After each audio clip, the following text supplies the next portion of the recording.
نحمده ونصلي على رسوله الكريم اما بعد فاعوذ باللہ من الشیطان الرجیم بسم اللہ الرحمن الرحیم ابناءنا وابناؤکم ونساءنا ونساؤکم وانفسنا وانفسکم صدق اللہ العظیم ان اللہ وملائکتہ یصلون علی النبی یا ایھا الذین آمنوا صلوا علیہ وسلموا تسلیما الصلاۃ والسلام علیک یا سیدی یا رسول اللہ وعلی آلک واصحابک یا سیدی یا حبیب اللہ۔ لاکھوں کروڑوں درود السلام تاجدار انبیاء احمد مجتبیٰ محمد مصطفیٰ صلی اللہ علیہ وسلم آپ کی ذات پاک پہ، جن کی وجہ سے اس کائنات کو تخلیق کیا گیا اور جن کے در سے کبھی کوئی مانگنے والا سوالی خالی نہ لوٹا۔ ہماری خوش قسمتی ہے کہ ہم نبی پاک صلی اللہ علیہ وسلم کے امتی ہیں، لیکن تقاضۂ محبت اور تقاضۂ عشق یہ ہے کہ انسان جس سے محبت کرتا ہے اس کی بات مانتا ہے، اس کی اطاعت کرتا ہے، اس کے لیے اپنا وقت، اپنی مال دولت سب کچھ نچھاور کرتا ہے۔ یہ تو عام دنیا دار کا بھی جب کسی سے تعلق ہوتا ہے، چاہے وہ کوئی سیاسی تعلق ہے، سماجی تعلق ہے، رشتہ داری ہے، تو وہ بھی ایک دوسرے کو وقت دیتے ہیں، ایک دوسرے کے پاس بیٹھتے ہیں اور پھر اپنی حیثیت کے مطابق اپنا مال بھی خرچ کرتے ہیں۔ اسی طرح سے ہمارے مذہبی بھی اور روحانی بھی بہت سی فرائض ہیں۔ جیسے انسان غذا کھاتا ہے تو اس کے جسم کو طاقت ملتی ہے۔ انسان جب 2 وقت کا کھانا کھاتا ہے، پانی پیتا ہے، تو اس خوراک سے اس کے جسم میں طاقت پیدا ہوتی ہے۔ اسی طرح سے انسان کی روح کو بھی طاقت چاہیے ہوتی ہے، اور وہ جو روح کی طاقت ہے وہ طاقت اللہ پاک کے ذکر سے اور اس کے پیارے حبیب صلی اللہ علیہ وسلم کے ذکر سے، درود شریف سے انسان کی روح کو وہ طاقت ملتی ہے۔ اور جب انسان کی روح کو طاقت ملتی ہے تو پھر وہ ہر فیصلہ درست کرنے کی صلاحیت رکھتا ہے۔ اگر انسان کی روح بے چین ہو تو پھر اس کا دل اور دماغ اس کا ساتھ نہیں دیتا، پھر وہ ایسے ہی ہے جیسے ایک چلتی پھرتی راش۔ جب تک انسان مینٹلی اپنے آپ کو درست نہیں رکھتا، اس وقت تک اس کی پرسنالٹی میں جو صلاحیت ہوتی ہے وہ 100% اپنی صلاحیتوں کو استعمال نہیں کر سکتا۔ تو میں عرض کر رہا تھا کہ اگر ہم نے ان تمام صلاحیتوں کو صحیح سمت استعمال کرنا ہے تو ہمیں اپنی جسم کے ساتھ ساتھ اپنے روح کو مضبوط کرنا ہے، اور روح کو مضبوط کرنے کا طریقہ اللہ کا ذکر، اس کے پیارے محبوب صلی اللہ علیہ وسلم کا ذکر، اللہ کی یاد میں وقت گزارنا، ایسی نیک پاکیزہ بابرکت محافل میں آنا، رات کو سجدہ و قیام کرنا، توبہ اور استغفار کرنا۔ برادران دین و ملت، انفرادی طور پہ بھی اللہ کا ذکر کرنا اور اجتماعیت میں بھی اللہ کا ذکر کرنا، اپنی اصلاح کے لیے، کسی دکھلاوے کے لیے نہیں، اپنی اصلاح کے لیے رات کو تلاوت قرآن مجید، درود السلام پڑھنا، نوافل پڑھنا، توبہ اور استغفار کرنا۔ پھر معاشرے کی اصلاح کے لیے، اپنے رشتہ داروں کی، اپنے گھر والوں کی اصلاح کے لیے اجتماعی طور پہ اپنے گھر میں بیٹھ کے ذکر کرنا۔ اور یہ اتنا مشکل امر نہیں، انسان اگر تھوڑا سا بھی وقت نکالے تو اس کی بھی اصلاح ہو سکتی ہے، اس کے گھر والوں کی بھی اصلاح ہو سکتی ہے، اور انسان کے رزق میں اور مال میں اللہ پاک برکتیں بھی عطا فرماتا ہے۔ روزانہ ہر ایک کے گھر میں کھانا پکتا ہے، کھانا تناول کرنے سے پہلے اگر ختم شریف پڑھ لیا جائے، درود شریف پڑھ لیا جائے، سورہ فاتحہ، سورہ اخلاص پڑھ لیا جائے، اور پڑھ کے رسول اللہ صلی اللہ علیہ وسلم، آپ کی اہل بیت، آپ کی ازواج مطہرات، صحابہ کرام رضوان اللہ تعالی علیہم اجمعین، اور تمام مومنین مومنات کو وہ پیش کیا جائے، پھر اپنے والدین کے صالح ثواب کے لیے پڑھا جائے، اس کے بعد اس کھانے کو تناول کیا جائے، تو اس سے اولاد کی بھی تربیت ہوتی ہے، گھر میں جو خواتین ہیں ان کی بھی تربیت ہوتی ہے، اور جو رزق سامنے پڑا ہوتا ہے اللہ تعالیٰ اس میں بھی برکت عطا فرماتا ہے۔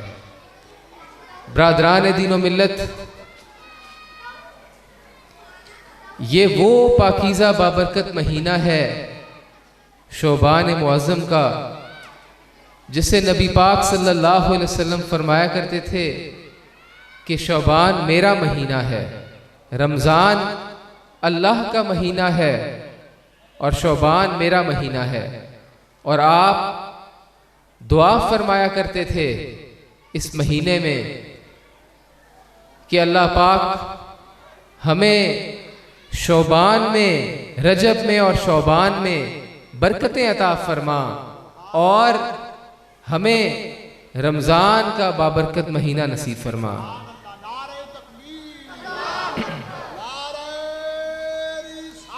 یا رسول اللہ، اللہم بارک لنا فی رجب و شعبان و بلغنا رمضان۔ اے اللہ، میرے لیے رجب اور شعبان میں برکتیں نازل فرما، اور مجھے رمضان کا بابرکت مہینہ نصیب فرما۔ تو برادران دین و ملت، پھر یہ وہ بابرکت مہینہ ہے کہ اس میں سورہ الاحزاب کی وہ مقدس آیت نازل ہوئی جسے ہم آیت درود کہتے ہیں، ان اللہ و ملائکتہ یصلون علی النبی۔ یہ پاکیزہ بابرکت آیت مقدسہ بھی اس بابرکت مہینے میں نازل ہوئی۔ تو اس مہینے کو جہاں نبی پاک صلی اللہ علیہ وسلم نے اپنا مہینہ کہا، وہاں ہم درود شریف پڑھ کے ان کا ذکر کر کے، جہاں اپنے رزق میں برکتیں اور رحمتیں سمیٹتے ہیں، وہاں ہمارے نیکیوں میں بھی اضافہ ہوتا ہے، ہمارے گناہوں میں بھی کمی آتی ہے۔ برادران دین و ملت، شعبان معظم کی 15ویں رات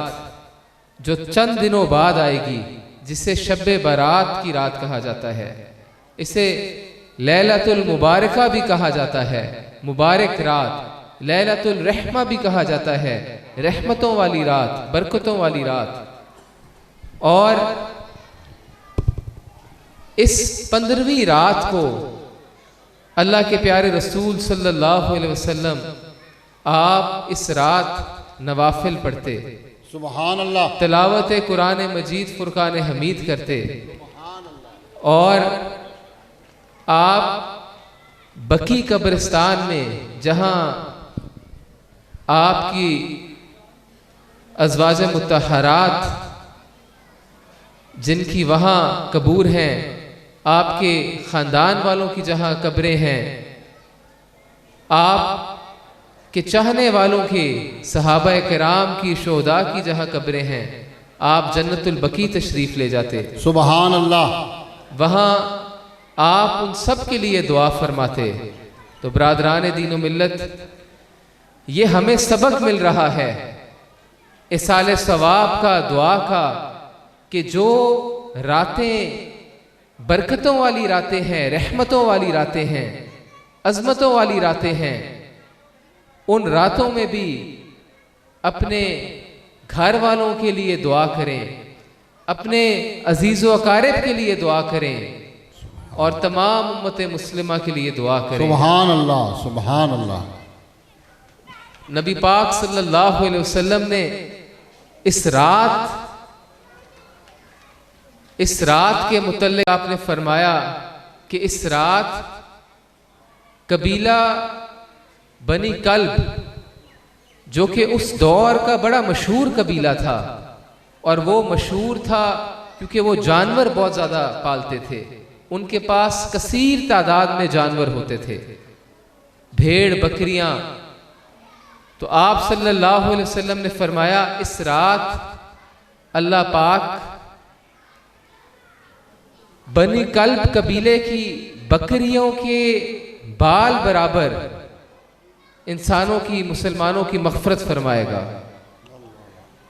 برادران دین و ملت، وہ مغفرت کس طرح سے ہوگی؟ جب تک ہم اللہ سے مانگیں گے نہیں، توبہ اور استغفار نہیں کریں گے، اپنی گناہوں کی پر ندامت اور شرمندہ نہیں ہوں گے، اس وقت تک ہمیں مغفرت نہیں ملے گی، کیونکہ اللہ پاک بھی اپنے بندوں سے کہتا ہے مجھ سے مانگو میں عطا کرنے والا ہوں، مجھ سے مانگو میں درگزر کرنے والا ہوں۔ اور بالخصوص شب برات کی رات، اس رات حدیث پاک میں آتا ہے کہ پوچھا جاتا ہے کوئی مغفرت کا طلبگار، کہ اللہ پاک اس کے تمام گناہوں کو معاف فرمائے گا۔ سبحان اللہ۔ ہے کوئی رحمت کا طلبگار؟ اس رات پوچھا جاتا ہے کوئی مانگنے والا؟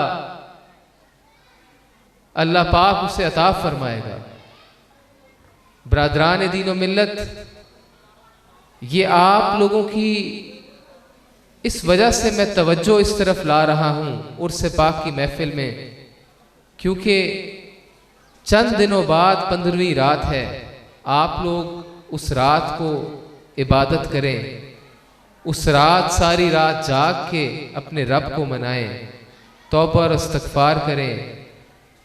کلام الہی پڑھیں اور نوافل پڑھیں، پھر اس کے ساتھ ساتھ صدقہ اور خیرات کریں۔ جو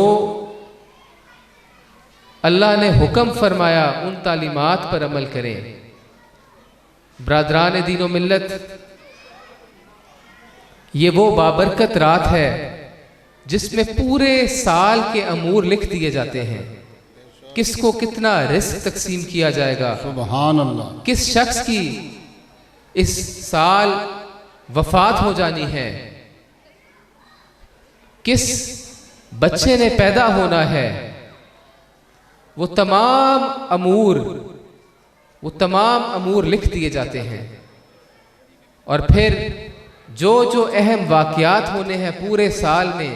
وہ تمام بھی لکھ دیے جاتے ہیں۔ تو انسان اگر مانگے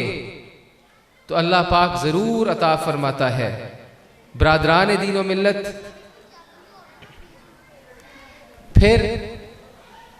جہاں نبی پاک صلی اللہ علیہ وسلم نے اس مہینے کو اپنا مہینہ کہا، اسے رحمتوں والا مہینہ کہا، برکتوں والا مہینہ کہا، وہاں اس مہینے میں یہ بھی ہمیں خوشخبری ملتی ہے کہ اس مہینے میں سیدنا امام حسین آپ علیہ السلام کی ولادت باسعادت ہوتی ہے، سیدنا حضرت عباس آپ کی ولادت باسعادت ہوتی ہے، اور رسول اللہ صلی اللہ علیہ وسلم کے خاندان کے بہت سے چراغ ان کی اس مہینے میں ولادت باسعادت ہوتی ہے۔ یہ وہ بابرکت مہینہ ہے جو ایک ٹریننگ کے لیے ہے کہ ہم اس مہینے میں روزے رکھیں، جیسے نبی پاک صلی اللہ علیہ وسلم کا آپ کا معمور تھا، آپ راتوں کو جاگ کے عبادت کیا کرتے تھے اور دن کو روزے رکھا کرتے تھے تاکہ رمضان کی تیاری ہو، اگلے آنے والے مہینے کی تیاری ہو۔ اور برادران دین و ملت، ہم اپنی خانقاہ میں جو ہمارے متعلقین ہیں، جیسے خلیفہ حکیم پیر عالمگیر صاحب، آپ نے بھی ساری زندگی لوگوں کی تربیت فرمائی، ان کی اصلاح فرمائی، اور جو آپ کے مرشد نے آپ کو حکم دیا لوگوں کے دلوں کو روشن فرماؤ اللہ کے ذکر سے، آپ وہ خاص فرائض سر انجام دیتے۔ تو میں یہ سمجھتا ہوں ایسے ایام میں تمام عقیدت مندوں کو چاہیے کہ وہ اس کا خاص اہتمام کیا کریں تاکہ اللہ ہم سے راضی ہو جائے، اللہ کے پیارے رسول صلی اللہ علیہ وسلم ہم سے راضی ہو جائیں۔ برادران دین و ملت، آج ہمیں ضرورت ہے کہ ہم اسلام کی صحیح تعلیمات کو اپنائیں اور اللہ اور اس کے پیارے رسول صلی اللہ علیہ وسلم کی اطاعت، غلامی، فرما برداری میں اپنا وقت گزاریں۔ برادران دین و ملت، ہمارے رول ماڈلز جو ہیں جنہیں ہمیں فالو کرنا چاہیے وہ نبی پاک صلی اللہ علیہ وسلم آپ کی ذات پاک ہے، پنجتن پاک کی ذات پاک ہے، آپ صلی اللہ علیہ وسلم کی اولاد پاک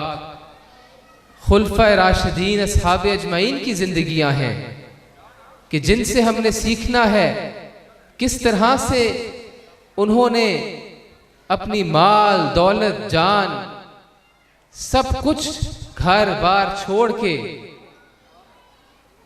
سب کچھ چھوڑ دیا، لیکن ایک مشن نہ چھوڑا، وہ مشن تھا اطیعوا اللہ و اطیعوا الرسول، اللہ اور اس کے رسول کی اطاعت۔ آپ صلی اللہ علیہ وسلم نے، آپ کے ساتھیوں نے جب مکہ سے ہجرت کی، تمام زمینیں، جائیدادیں، کاروبار سب کچھ چھوڑ کے مدینہ کی طرف، مدینہ شریف کی طرف ہجرت کی۔ وہ ہجرت کس وجہ سے تھی؟ اس کے پیچھے کیا فلسفہ تھا؟ اس کے پیچھے کیا پیغام ہے ہمارے لیے؟ وہ پیغام اللہ اور اس کے رسول صلی اللہ علیہ وسلم کی محبت، اطاعت ہے۔ اور برادران دین و ملت، جب صحابہ کرام پہلی جنگ غزوہ بدر میں گئے، جہاں مسلمانوں کی تعداد 313 ہے اور منافقین کی تعداد 1000 ہے، مسلمانوں کے پاس چند ہتھیار ہیں اور سواری کے لیے چند مخصوص سواریاں ہیں، اور دوسری طرف انبار ہیں منافقین کے پاس، اسلحے کا، خوراک کا، سواری کا۔ جہاں مسلمان کچھ لمحے کے لیے سوار ہوتے ہیں، پھر وہ اپنی سواری سے اپنے دوسرے ساتھی کو وقت دیتے ہیں، پھر دوسرا ساتھی سوار ہو جاتا ہے اور پہلا ساتھی پیدل چلنا شروع ہو جاتے ہیں. جہاں خوراک میں چند کھانے کی اشیاء موجود ہیں، لیکن جب پوچھا جاتا ہے کہ آپ کس بنیاد پہ جا رہے ہیں، نہ آپ کے پاس لڑنے کے لیے تلواریں موجود، نہ کھانے کے لیے خوراک، نہ سواریاں، تو صحابہ کرام رضوان اللہ تعالی علیہم اجمعین کہتے ہیں ہم اللہ اور اس کے پیارے رسول صلی اللہ علیہ وسلم کی اطاعت اور ان پہ یقین رکھ کے جا رہے ہیں. یقین اور توکل ان کا اتنا مضبوط تھا. برادران دین و ملت، آج مسلمانوں کو اس یقین اور توکل کی ضرورت ہے، اور انسان جب اللہ کی راہ میں نکلتا ہے تو پھر اللہ کے فرشتے بھی انسان کی مدد کرتے ہیں. یہی میسج اور پیغام ہم نے غزوہ بدر میں دیکھا کہ جب اللہ پاک نے وعدہ کر دیا اپنے حبیب صلی اللہ علیہ وسلم سے کہ آپ کی اور آپ کے پیارے صحابہ کے ساتھ اللہ کے ملائکہ بھی لڑیں گے، اللہ کے فرشتے بھی لڑیں گے، اور پھر آپ دیکھیں کہ کیسے 313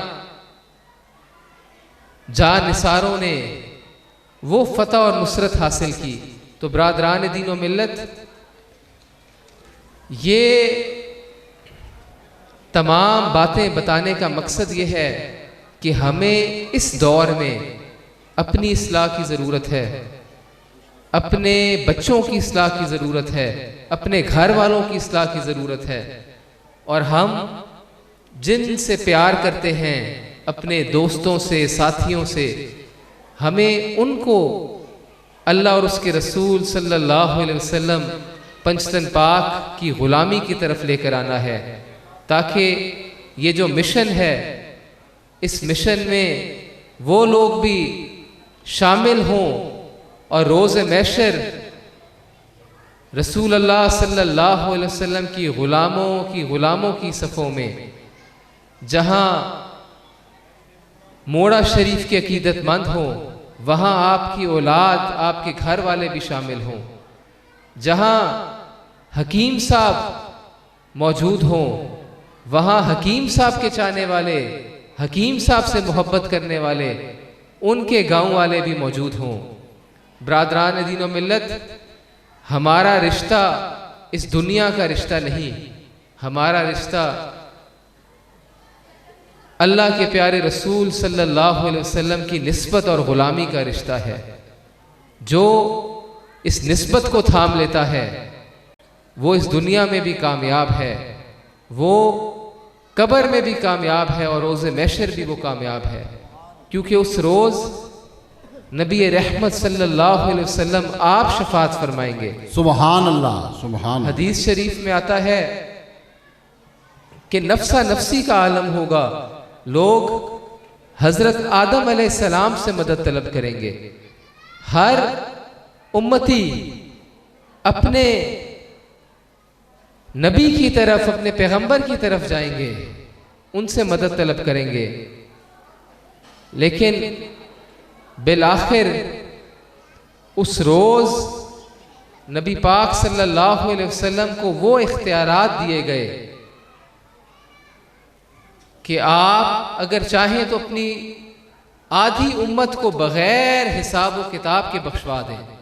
یا پھر آپ شفاعت کو چن لیں. تو نبی پاک صلی اللہ علیہ وسلم نے شفاعت کو چنا. وہ شفاعت ہر نبی کے غلام کے لیے ہے جو رسول اللہ صلی اللہ علیہ وسلم سے محبت کرتا ہے، سبحان اللہ. آپ کا چاہنے والا ہے. برادران دین و ملت، جو آپ کا بے ادب ہے، گستاخ ہے، میں یہ سمجھتا ہوں کہ وہ اس دنیا میں بھی رسوا ہے اور آخرت میں بھی رسوا ہے. میں عرض کر رہا تھا کہ اس مہینے میں بہت سی برکتیں ہمیں ملتی ہیں. جیسے 15ویں رات کو میں نے پہلے عرض کیا، وہ تمام امور لکھ دیے جاتے ہیں۔ جس شخص کی اس سال وفات ہونی ہے، جس جان نے جس کی پیدائش ہونی ہے، کتنا خوراک لکھ دی جاتی ہے، مال و دولت لکھ دی جاتی ہے، انسان کے صحت کے متعلق وہ تمام امور لکھ دیے جاتے ہیں۔ پھر برادران دین و ملت، اس مہینے میں میں نے جیسے پہلے عرض کیا کہ نبی پاک صلی اللہ علیہ وسلم کو اس مہینے آپ فرمایا کرتے تھے یہ میرا مہینہ ہے، اور اس مہینے میں آیت درود شریف نازل ہوئی۔ پھر اس مہینے میں آپ کے گھرانے کے وہ نور اور چراغ، ان کی ولادتیں ہوئیں، حسنین سیدنا امام حسین۔ آپ وہ ہستی ہیں کہ جن کے بارے میں نبی پاک صلی اللہ علیہ وسلم فرمایا کرتے تھے کہ حسین مجھ سے ہے اور میں حسین سے ہوں۔ سبحان اللہ، نعرہ تکبیر، نعرہ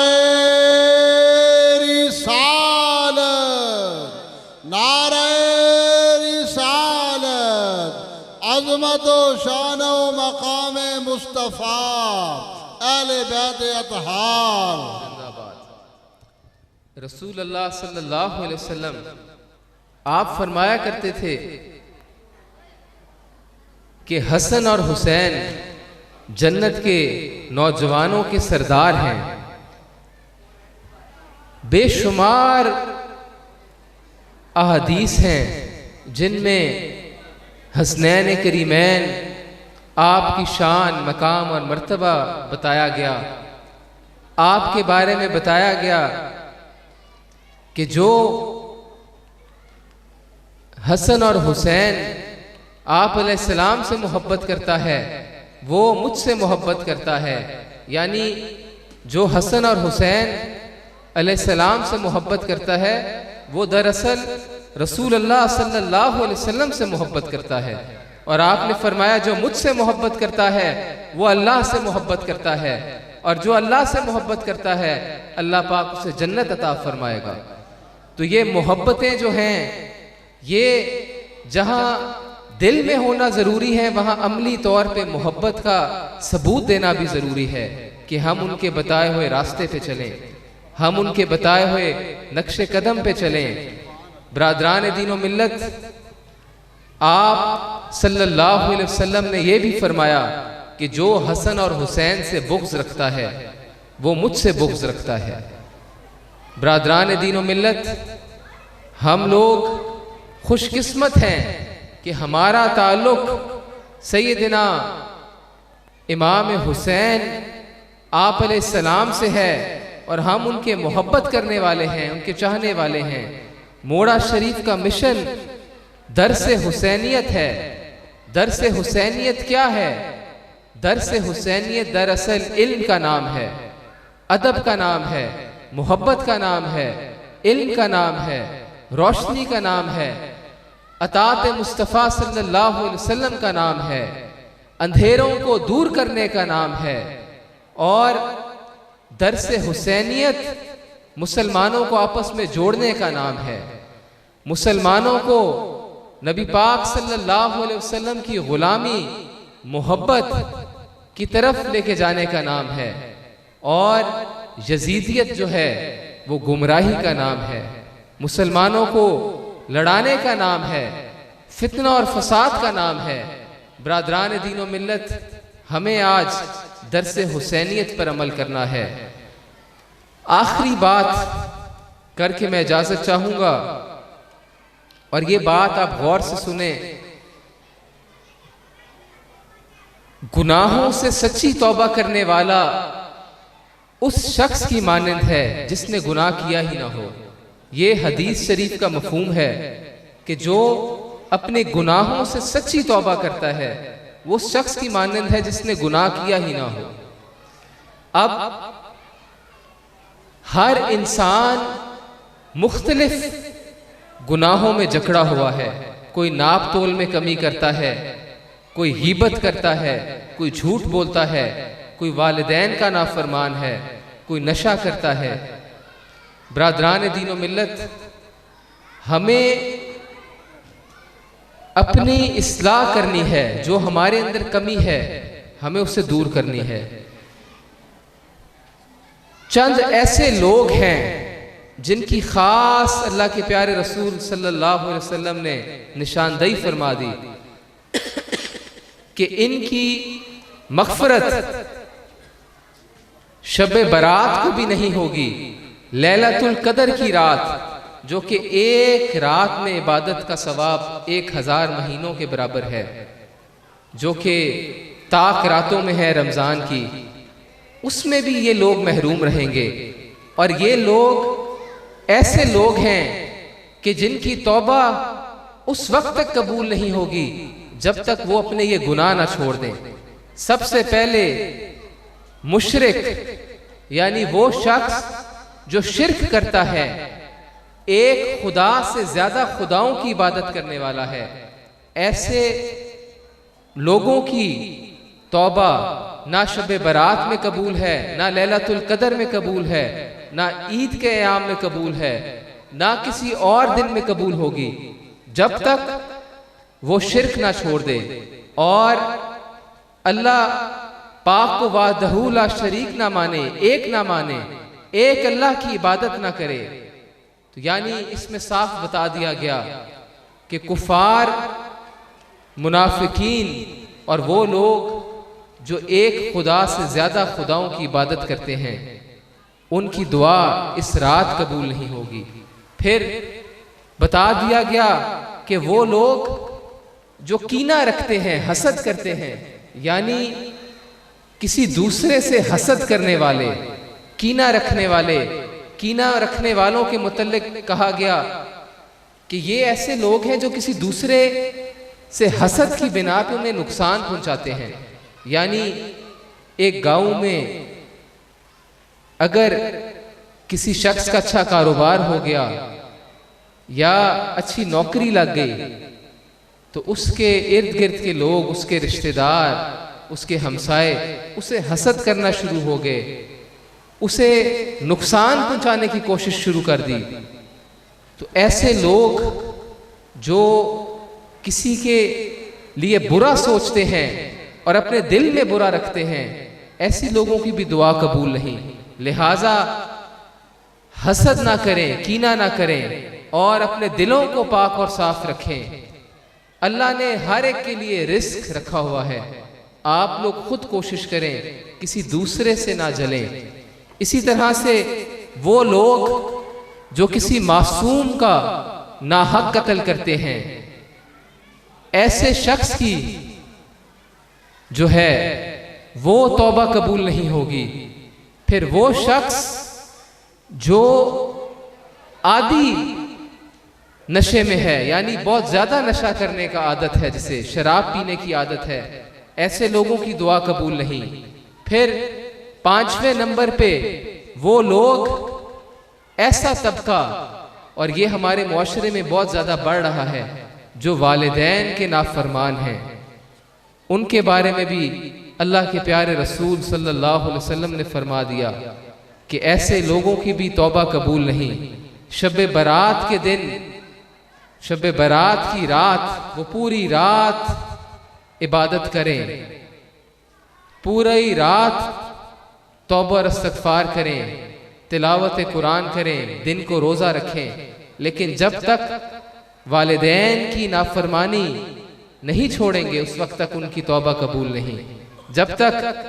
ان کے دل میں والدین کی محبت، ادب نہ آ جائے اور والدین کے وہ فرما بردار نہ ہو جائیں، اس وقت تک اللہ تعالیٰ ان کی وہ دعائیں قبول نہیں کرتا۔ برادران دین و ملت، یہ ہمیں سمجھایا جا رہا ہے۔ اسی طرح سے بدفعلی کرنے والے جو زنا کرتے ہیں، جب تک وہ سچی توبہ نہ کر لیں اور یہ حرام کام نہ چھوڑ دیں، ان کی توبہ قبول نہیں۔ اسی طرح سے قطع تعلقی کرنے والے، یہ ہمارے معاشرے میں برائی بہت زیادہ پھیل گئی ہے کہ لوگ اپنے رشتہ داروں سے قطع تعلقی کر لیتے ہیں۔ تھوڑے سے امیر ہو جائیں، اچھا روزگار لگ جائے، اپنے غریب رشتہ داروں کو چھوڑ دیتے ہیں، ان سے تعلق چھوڑ دیتے ہیں، اپنے گاؤں میں آنا چھوڑ دیتے ہیں، شہروں کی طرف رخ کر لیتے ہیں، اور پھر ان سے رابطہ چھوڑ دیتے ہیں۔ تو قطع تعلقی کرنے والے ایسے لوگوں کی بھی توبہ قبول نہیں۔ یہ خاص طبقات کی جن کی میں نے نشاندہی کی، سب سے پہلے شرک کرنے والے، پھر نشہ کرنے والے، والدین کے نافرمان، حسد اور کینہ رکھنے والے، پھر وہ لوگ جو قطع تعلقی کرتے ہیں، ان لوگوں کی توبہ قبول نہیں۔ برادران دین و ملت، ہمیں اس رات سے پہلے یہ آپ کو باتیں اس وجہ سے بتائی کہ جو آپ کے اندر خامیاں ہیں ان خامیوں کو چھوڑیں اور سچی اللہ کی بارگاہ میں توبہ کریں۔ اسی طرح سے حدیث شریف میں تکبر، جو لوگ تکبر رکھتے ہیں یعنی غرور کرتے ہیں، ان کے بارے میں بھی ذکر آتا ہے کہ وہ لوگ جو متکبر ہیں ان کی بھی توبہ قبول نہیں۔ اب جن کو غرور ہے اپنی مال و دولت پہ، اپنی طاقت پہ،